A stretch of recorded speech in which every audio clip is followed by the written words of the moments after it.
Anyway, it's been about 20 riff analyses and more than 3 years since I did any non-metal stuff.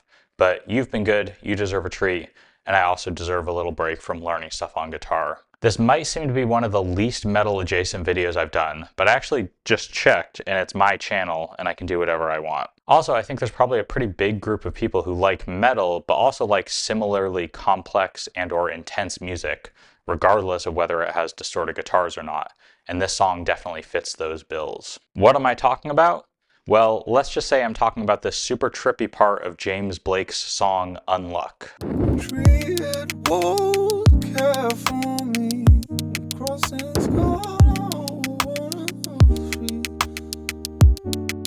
I've been a fan of this album since I first heard it right when it came out almost 15 years ago. And at one point I was talking to my friend Carlos and he gave me a list of his unsolved rhythmic problems. And this was one of them. And I agreed it was cool. And then a few short years later, I'm making a video about it. It's also a script that kind of writes itself, but more on that at the end. This is enough prologue. So the basic idea is that there's something really trippy about this groove, other than the fact that it's the loudest mixed drum sounds in history. It feels like it's kind of a straightforward thing with a slow two-step kick snare backbeat.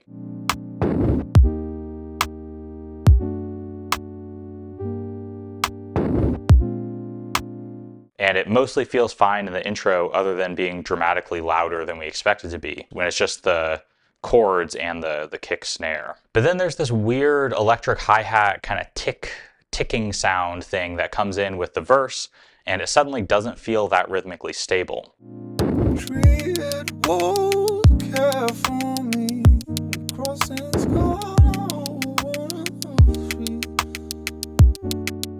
I initially thought it was some weird tuplet thing or whatever, but I'll cut to the chase because there's a surprising amount of chase in this analysis. It's actually a fast additive thing where it's a couple measures of 5 hi-hats per kick or snare and then one measure where it's 6.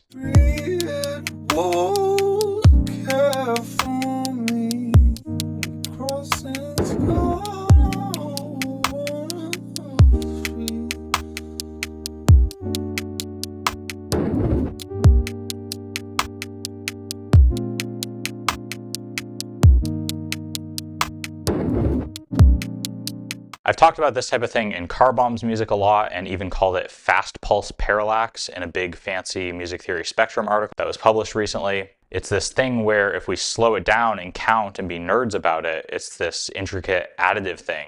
But if we just listen like normal people, it sounds like a wonky, steady beat.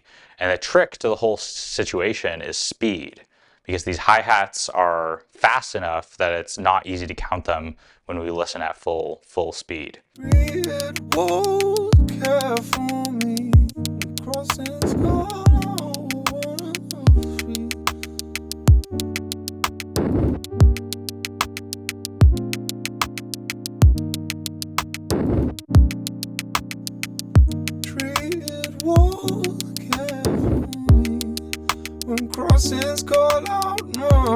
But this isn't even the end of the story, because everything is made a little more confusing by the fact that this drum loop is 3 measures long, while there are also chords that loop an 8-measure progression twice.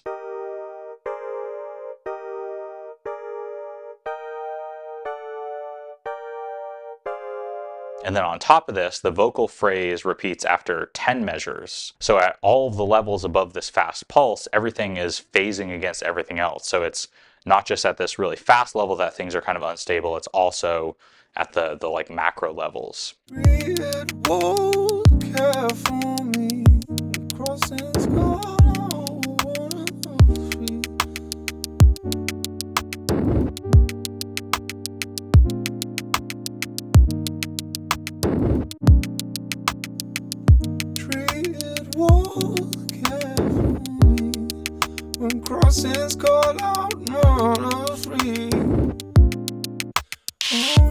But even that isn't the end of the story, because things are a little out of whack if we zoom in super close to the beat, the like micro timing level. Check out this little bit of the recording.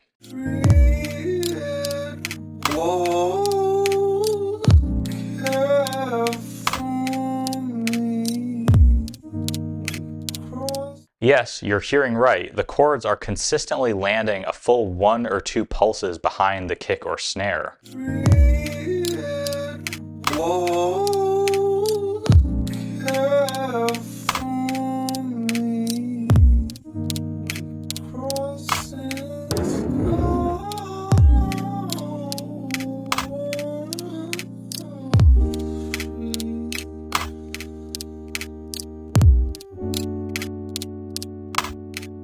Okay, so these chords are pushed slightly late some of the time, which is obvious when we slow things down, but makes things just feel slightly wonky when we're at tempo.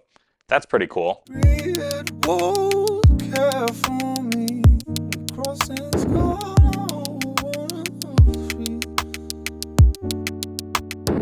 But actually, I don't think that's what's going on after listening quite a bit more. After, I'm dramatizing this like week of kind of making sense of this song, plus, 15 years of listening to it. You see, if you slow things down even more, like into the 20% range, you can hear that the chords aren't actually even landing cleanly on one of the pulses.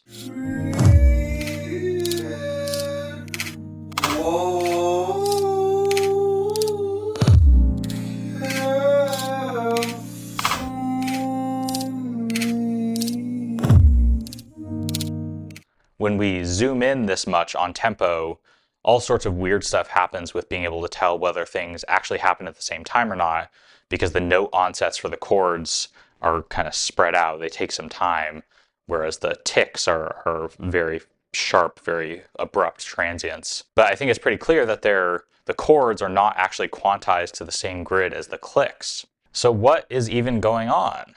Well, I'll tell you what I think. I think that the chords are actually evenly spaced, something I verified by stem splitting and measuring the distance between just the chords.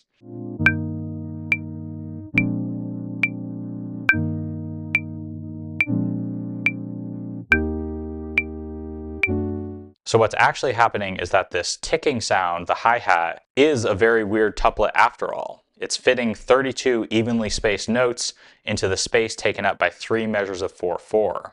We're tricked into thinking it's the pulse because it is the pulse that the kick and snare follow, but it's also not the pulse that the chords are following. So it sounds really, really weird.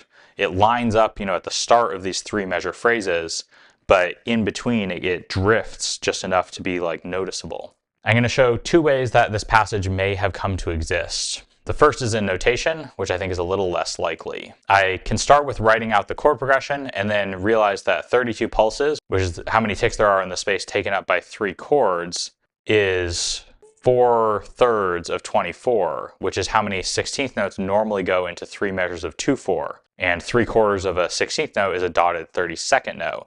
And voila, we can just spam dotted 32nd notes across these 3 measures and fill in where the kick and snare should go. Beautiful. This is what they were thinking of when they invented rhythmic notation. They wanted stuff that looked like this.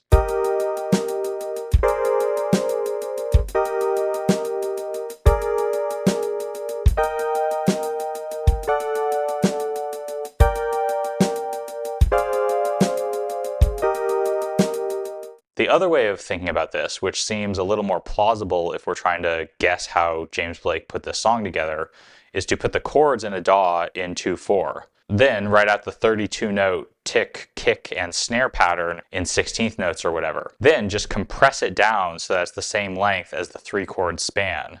Then keep repeating these little modules under the chord progression. Easy peasy.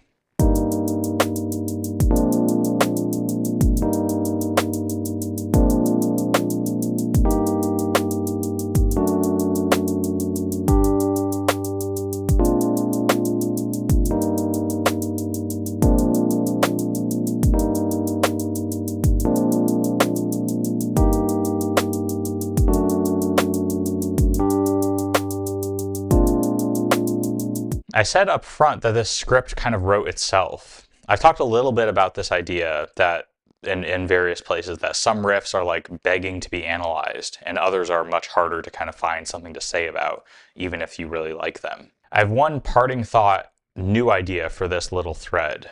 Basically, I think there's a level of like enough work for analysis that goes into putting together a music theory argument or like making a music theory point. For most songs, I wouldn't consider it worth a video to just like lay out what's happening and say, okay, there we go, there's a video. This is why video scripts take me so long to write. I have this training from doing conference presentations and writing articles where I want to say something music theoretically interesting about something beyond just explaining what's going on.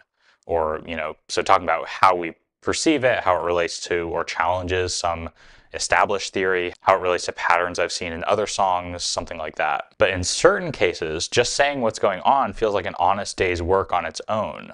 There are a few metal riffs where this has been true, like some of those Meshuggah ones in Catch 33, which I will finish that series, don't you worry. And it's definitely true in this one. I feel like music theorists are drawn to these types of really complicated examples for exactly this reason. It's easy to kind of pull on threads and they start unraveling, and then you've got plenty to talk about just from unraveling this complicated musical surface. It might be a chicken and egg kind of question. Am I drawn to this music because I like unraveling it, or do I like unraveling it because I'm drawn to this type of complicated music? I don't know. Okay, here are 2 questions for you to answer in the comments. Do you feel like it's true that a lot of people who like weird metal actually also like weird and intense music in general? And do you think it's fun to unravel stuff like this? And one more question. See ya.